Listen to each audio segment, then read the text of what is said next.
안녕하세요. 풋볼 포레스트입니다. 신태용 감독의 인도네시아 대표팀이 아시안컵이라는 아시아 최고 무대에서 무려 17년 만에 승리를 거두는 엄청난 대사건을 일으켰고, 자신이 단 한 번도 꺾지 못했던 동남아시아의 강적 베트남 대표팀을 4년이 지나서야 마침내 꺾어냈는데, 베트남 대표팀은 이번 인도네시아 대표팀과의 경기 패배로 인해 이번에 AFC 아시안컵에서 최초로 탈락하는 팀이 되었고, 많은 베트남 축구 팬들은 베트남 대표팀을 떠난 박항서 감독을 굉장히 그리워하는 반응들을 보이고 있습니다. 바로 오늘 새벽에 있었던 AFC 아시안컵 D조에서 인도네시아 대표팀과 베트남 대표팀이 만나 D조 2차전 경기를 치렀었는데요. 오늘 경기에서 인도네시아 대표팀이 상대한 베트남 대표팀은 현재 FIFA 랭킹 94위 자리에 위치한, 물론 베트남도 아시아에서 강팀이라 보기는 힘든 팀이긴 하지만 FIFA 랭킹 146위 자리에 위치한 인도네시아 대표팀보다는 월등한 수준의 강팀이라고 할 수 있었고, 인도네시아의 신태용 감독은 지난해 동남아시아 축구연맹 미쓰비시컵 4강전에서 베트남 대표팀에게 1, 2차전 노합 0대2로 패배하는 등 신태용 감독 체제에서 베트남 대표팀에게 단 한 번도 승리를 거두지 못했었기 때문에 이번 경기는 객관적인 전력상으로나 상대 전적으로 보나 베트남 대표팀에게 절대적인 우세를 점칠 수 있는 경기였습니다. 하지만 오늘 경기에서 베트남 대표팀은 인도네시아 대표팀을 상대로 그동안의 경기와는 달리 전혀 우위를 보이지 못하는 경기를 펼쳤고, 전체 슈팅 숫자 면에서 11대 16, 오히려 경기 내용에서 밀리는 모습을 보이면서 결국 인도네시아의 에이스이자 K리거인 아스나이 선수에게 결승골을 허용 0대1 패배를 당하게 되었는데요. 베트남 대표팀으로서는 이번 경기 패배로 인해 D조에서 2패를 기록하게 되면서 AFC 아시안컵에서 조별 라운드 탈락을 결정짓게 되었는데, 박항서 감독이 이끌었던 2019 AFC 아시안컵에서는 베트남 대표팀이 무려 8강까지 올랐었다는 점을 감안하면 이번 AFC 아시안컵 조별 라운드 광탈은 아무리 약체팀인 베트남이라고 해도 실망스러운 결과가 아닐 수가 없는데요. 특히 베트남 대표팀은 인도네시아 대표팀을 상대로 박항서 감독 체제에서는 U23 대표팀을 포함 7승 2무 0패라는 거의 넘사벽급 성적을 거뒀던, 인도네시아는 거의 베트남의 밥이나 다름없었던 팀이었기 때문에 이번 인도네시아전 패배는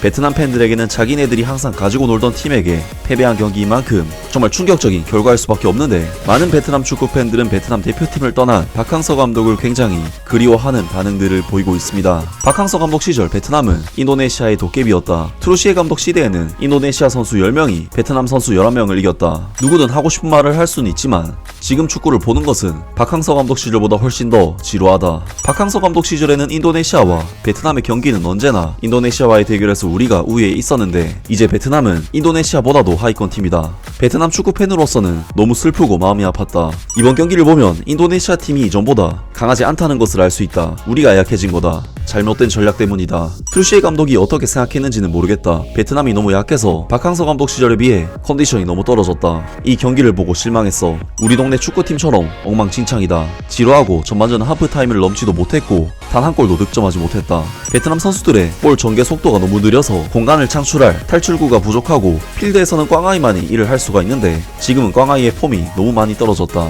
베트남 팀은 전술적으로 패배했다. 플레이 스타일은 박항서 감독 시절처럼 밝고 조직적이지 않고 어둡다.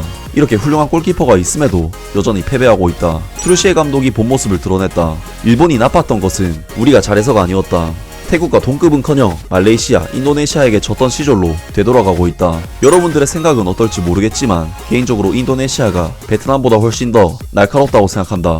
패스도 정확하고 태클도 잘하고 침투도 잘한다. 이번 감독은 너무 보수적이다. 플레이 스타일은 아직 공격적인지 수비적인지 명확하게 정의되지 않았다. 적어도 박항서 감독 시절에는 그는 어떤 플레이를 펼칠지를 알고 있었다. 난 누구도 비난하고 싶지 않다. 하지만 이 경기가 끝난 후에도 여전히 베트남 감독을 옹호하는 사람은 축구에 대해 전혀 이해하지 못하는 사람이다. 3대0, 4대0의 파괴적인 득점으로 여유롭게 경기하던 박항서 감독의 경기가 너무 그리워. 어쩌면 최근 일본과의 경기는 일시적인 심리적 효과였을 수도 있다. 인도네시아를 상대로 이런 식으로 경기한다면 짐을 싸서 일찍 집에 가는 것이 마땅하다. 트루시에 감독, 당신은 무능하고 영혼이 없고 약하다. 이번 토너먼트에서 베트남 팀이 성공하든 실패하든 우리에게는 변화가 필요하다. 박항서 감독이 떠난 안락지대에서 헤엄쳐 나오려면 용기가 필요하다. 모든 변화에는 대가가 따른다. 하지만 앞으로 나아가기 위해서는 변화가 필요하다. 등등 많은 베트남 축구 팬들이 이번 경기 패배에 대해 트루시에 감독에 대한 문제를 상당히 지적했고, 박항서 감독의 시원시원한 경기 스타일에 대해 상당히 그리워하는 반응들을 보였습니다. 물론 트루시에 감독이 박항서 감독보다 못한 감독이라 단정짓긴 어렵고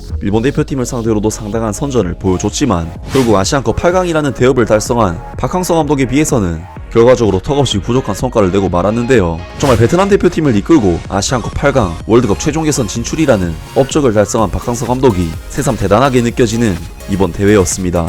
아무튼 오늘 영상은 여기까지고요. 영상 재밌게 보셨다면 구독과 좋아요 그리고 댓글 부탁드립니다. 감사합니다.